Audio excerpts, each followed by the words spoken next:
Hey, salut les gars, et ouais, je suis toujours chez ProModel 67. Je vous ai dit, j'habite là, je pars plus. On va rajouter un container à côté pour installer le caisson de vie à Mani. Alors aujourd'hui, on va causer des serpents, puisqu'ils vendent du serpent aussi, donc on a les buggy, les truggy, et aussi, bien sûr, en 1.8 et en 1.10. Puisque de la gamme Kyosho, on a les pistards d'1.10, buggy, truggy. Buggy compétition, on a oublié de causer. On a bien sûr ici le MP10E, dernière génération. Buggy de compétition au kit. Et aujourd'hui, on va causer des serpents. Alors, serpent, un de mes chouchous toujours, point de vue RTR loisir. Enfin, pour les gens qui veulent se lancer sur le circuit, ou les fanats qui roulent en prairie, qui veulent juste bombarder. C'est le 811 RTR, en plus qui existe en plusieurs couleurs, chacun ses goûts. Engin hyper léger, hyper maniable, sorti de la boîte, pour se faire plaisir, il n'y a rien à modifier. Il est complet. On a la vidéo à ce sujet, donc je vous invite bien sûr à aller voir les vidéos de ce sujet-là. Vous allez sur la chaîne, vous allez sur YouTube. Si vous êtes bien sûr sur un smartphone, vous n'avez pas le moteur de recherche, donc vous allez sur YouTube directement et vous écrivez tout simplement RC Garage 68, Serpent Truggy, et vous allez trouver toutes mes vidéos au sujet de ce Truggy.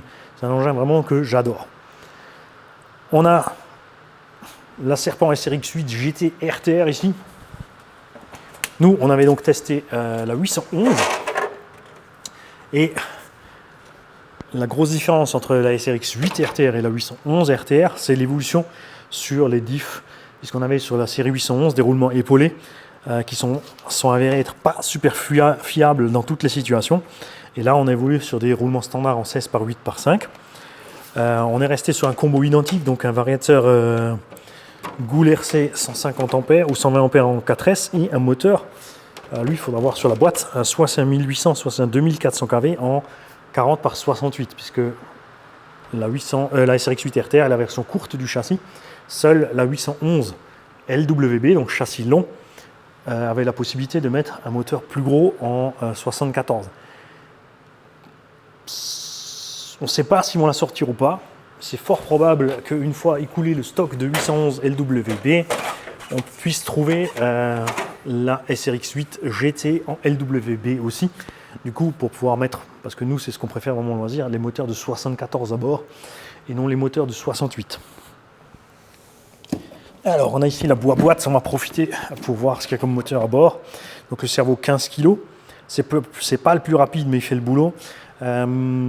Petite attention à porter au palonnier de cerveau. Je vous conseille, si vous achetez le RTR, de prendre tout de suite le palonnier de cerveau option avec alu. L'installation n'est pas compliquée, on l'a aussi sur la chaîne. Tu mets RC Garage 68 Serpent GT, puisque... Ah non, justement, c'est là la différence aussi entre la 811 et le SRX8 Mani, des bêtises. Ils ont changé le support cerveau et radio en fait. Parce qu'avant, on était un peu plus compliqué pour l'accès à la corde de cerveau. Maintenant, le cerveau est debout et on peut accéder par le dessus. Mais on a toujours d'origine livré avec le palonnier en plastique. Donc, je vous conseille quand même de prendre le palonnier option alu. Et le moteur est un 1900 kV en 4S. Donc, c'est un très, très bon choix pour une GT avec un moteur de cette taille-là. La première série de 811 avait un 2400, mais il avait tendance à surchauffer parce que par rapport au poids de la machine et les KV, on tirait un peu trop loin. Toute la gamme Serpent SRX8 existe aussi en nitro. Toujours encore, c'est les amoureux du nitro. Là, on est en culasse haute pour avoir un maximum de refroidissement. La base mécanique est exactement la même, bien sûr, que les brushless. On a juste un châssis spécifique pour l'implantation du nitro, qui est ici à tirette sur les RTR, mais que tu peux quand même démarrer par banc, comme d'hab. C'est pour ça l'accès sous le dessous.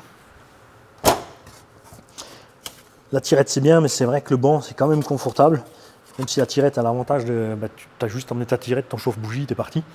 Le banc c'est quand même plus confortable, tu as tout avec, tu tires ton câble, tu mets ton chauffe-bougie dessus, tu poses dessus, et c'est un moteur électrique qui va propulser ton moteur thermique jusqu'à ce qu'il ait assez de tours et qu'il prenne comme il faut. Et là, la série d'engins, je pense, ces prochains temps qui va m'intéresser, en vue de l'arrivée du circuit moquette du SAM 68 à Tagolsheim, ce sont les petits buggy d'euromotrice et aussi 4x4, puisqu'il y a alors du buggy 4.2, du buggy 4x4. Le 4.2 spécifiquement, bien sûr, pour les circuits qui ont faible accroche avec le moteur à l'arrière de l'essieu. Donc SRX 2 RM. Et par exemple, chez Serpent, ici le Spider M, SRX 2 M, qui lui a le moteur devant l'essieu. On va aller voir à l'intérieur comment ça se passe.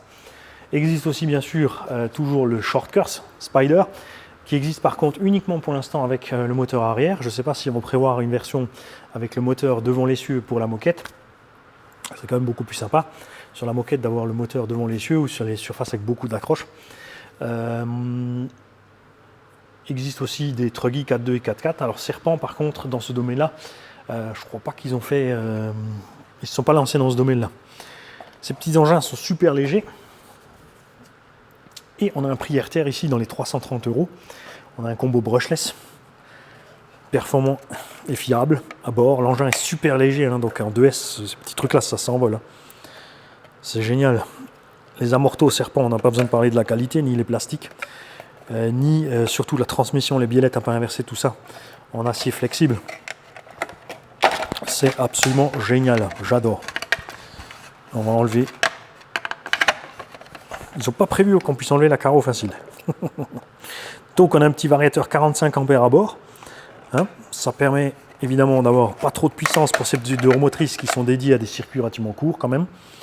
Et vous avez vu la vidéo avec une 2S 5000, on est parti 45 minutes au niveau autonomie avec ce genre d'engin. Donc ça c'est délirant.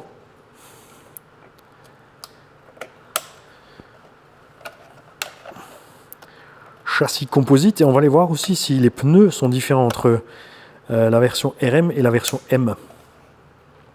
Puisque celui-là est prévu normalement pour les circuits sable et terre, alors que les versions RM en général sont plus adaptées aux circuits moquette, Astro et compagnie. Niveau pneumatique, ici, on a lesquels? Cactus Evo. Cactus Evo. On a les mêmes pneumatiques dessus. Donc il faudra voir, il faudra tester ça. Comment ça se comporte. Relativement dur, je trouve, au point de vue de l'insert. Mais en vue des circuits qui existent, tout à fait normal. Donc c'est le même buggy, sauf que tu as la transmission montée ici.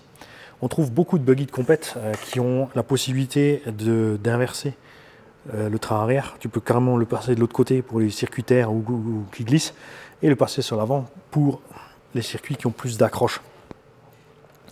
Ces deux buggy, il ne me manque qu'une chose sur le RTR, c'est un peu dommage, c'est le slipper d'origine, soit équipé sans slipper. Alors autant sur le sable glissant,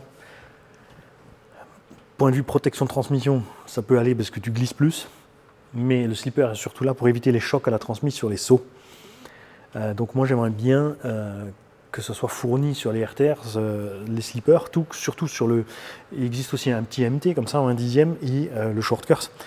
Et tous ces engins n'ont pas ces slippers. Donc pensez-y, je peux vraiment que le conseiller si vous partez sur des engins pareils, d'acheter le slipper option avec, pour être tranquille après, pour ne pas taper dans votre transmis ou bousiller votre moteur. Parce que surtout si tu te lances dans tout ce qui est saut, tu fais vraiment... Tu fais très vite du mal à la machine avec les sauts. Surtout quand de remotrice, contrairement au 4x4, c'est beaucoup plus dur de récupérer l'assiette. Donc tu vas avoir tendance à rester trop longtemps sur les gaz, mettre trop longtemps les gaz. Et quand tu vas taper sur ton train arrière avec tes roues qui sont en train de tourner à pleine balle, tu vas bloquer net la transmise. Même si ce sont des engins légers. Je l'ai vu sur le SC, puisque moi j'avais le short course. Je l'avais acheté d'occasion, j'avais déjà le slipper. Pour essayer, j'ai bloqué le slipper. J'ai pas fini un run que j'avais sorti ma couronne de transmission. Alors qu'avec le slipper réglé comme il faut, j'avais passé plusieurs packs avant sans moins de problème. Donc pensez à ces petites options utiles. Ça paraît ne pas être beaucoup, mais ça fait beaucoup. C'est vraiment à ne pas négliger. Là aussi, tous ceux qui roulent avec ces petits engins, si vous avez les deux, si vous n'en avez qu'un seul, pourquoi avez-vous choisi plutôt le moteur arrière ou le moteur avant? Sur quel circuit vous l'exploitez? Parlez-nous des pneus d'origine si vous êtes content ou pas avec. Pareil pour les buggy, ceux qui roulent. Moi j'ai essayé le SRX8, donc brushless RTR. J'étais vraiment très content. En tout point de la machine, sortie de la boîte, pour quelqu'un qui veut aller rouler sur le circuit, les réglages étaient juste nickel. Moi pour le loisir, j'ai assoupli un petit peu les suspects. Et en 6S, j'ai utilisé d'autres pneumatiques, puisqu'il ne faut pas oublier que les engins pour la compète sont prévus d'après la réglementation compète, donc c'est pas la peine, ils ne vont pas mettre des pneus qui résistent à du 6S si les mecs en compète ne roulent qu'en 4. Idem là-dessus, ces engins idéalement prévus en 2S, donc évidemment si toi tu prends ça pour le loisir et tu pars en 3, ça va faire mal aux pneumatiques, pense-y, hein, et même à toute la machine. Donc il faut viser sur ça. Si ça me prend, donc je verrai, parce qu'on a aussi évidemment des engins de chez Timasso, mais ça c'est dans la vidéo qui suit, enfin pas aujourd'hui, peut-être demain ou après-demain, sur ce sujet-là.